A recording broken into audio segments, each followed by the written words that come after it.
In this video, we are going to discuss how to graph inequalities in slope-intercept form. So graphing two variable inequalities, we're going to use the coordinate plane, and it's this exact same as graphing equations, except we need to pay attention to a solid or a dashed line. Solid lines are going to be less than or equal to and greater than or equal to, the same as if we were going to have a closed circle if we were just graphing a one variable inequality on a number line.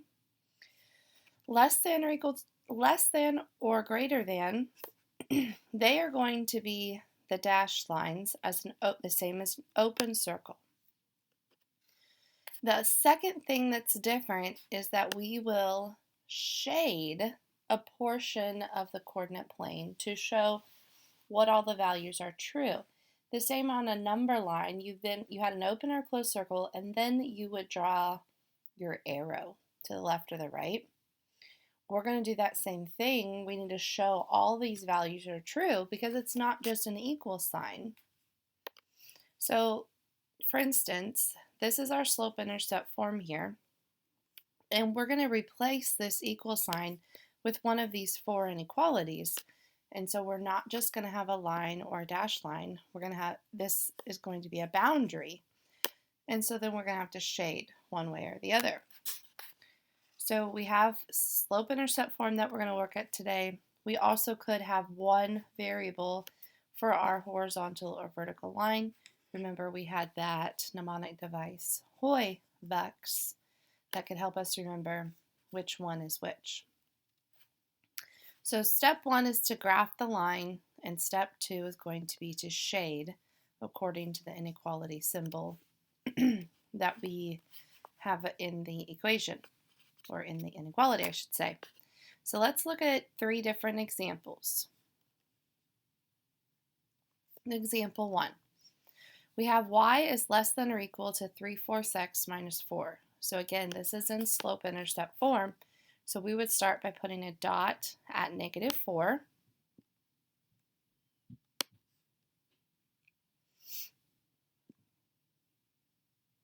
Of course, my dots don't want to move with me today. Let's shrink this back up to size real quick.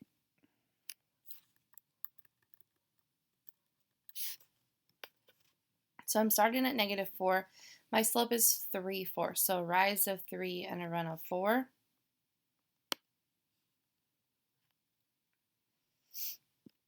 And now I would use a solid line because of this less than or equal to sign and not a dashed. And now here, this again is my boundary line. I need to shade either the top or the bottom of this line. So we're trying to show all the area that's true. So you could plug in 0 for y and 0 for x. So we're testing this point here at 0, 0 to see if it is true in this inequality.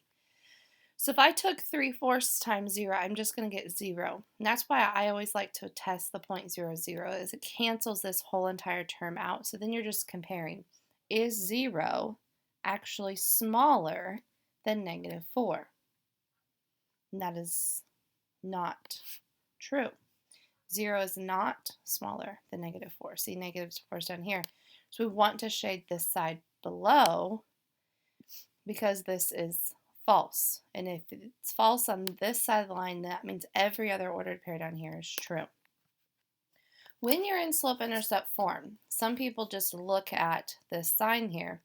And if it's less than, that means you're going to shade below when we're in slope-intercept form.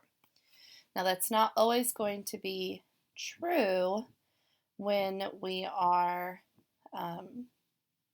looking at standard form, so we will have to test 0, 0. But I like to kind of test 0, 0 and then think, oh yeah, this is a less than sign. That made sense. That 0 would have been false, so I would have shaded below. Okay? Now, the other thing here is, let's go ahead and look at example 2 and we'll discuss it. Here I have y is greater than 3x.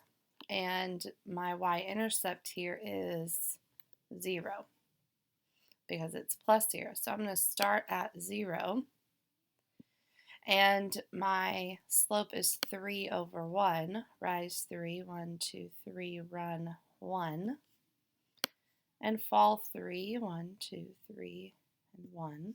So I have a positive slope here, and my sign is a greater than, and it's not equal to, so I need to have a dashed line.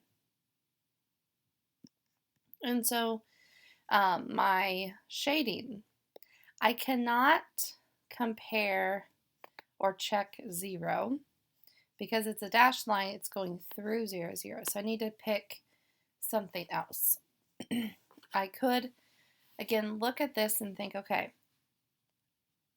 how does y compare to this 3x? The y's are bigger, and I want them to be true, so I could shade above my line. Now let's test, like this point right here. This is 0, 2. So I'd plug in a 0 for x. I'd have a 2 for y. Is 2 bigger than 0? It is. So these are the points that are true, and that's why I need to shade this side. And on my third example here, I have x is greater than -2. So when I have one variable, it's either going to be a horizontal or a vertical line. And when I see x, I think of x, so I know that I need to be vertical. So I'm going to go on the x-axis and put a dot at -2. Bring in my dashed line, excuse me, that's not my line, here it is. Bring in my dashed line because it is not equal to. And I want x's that are bigger than -2, and that's going to be everything over here. I don't really have to test a point 0, 0 on a horizontal or a vertical line. So that is 3 examples of graphing with slope-intercept form. If you'd have some scratch paper, you could go ahead and try those same 3 examples again, and then watch the video and see if you get them right.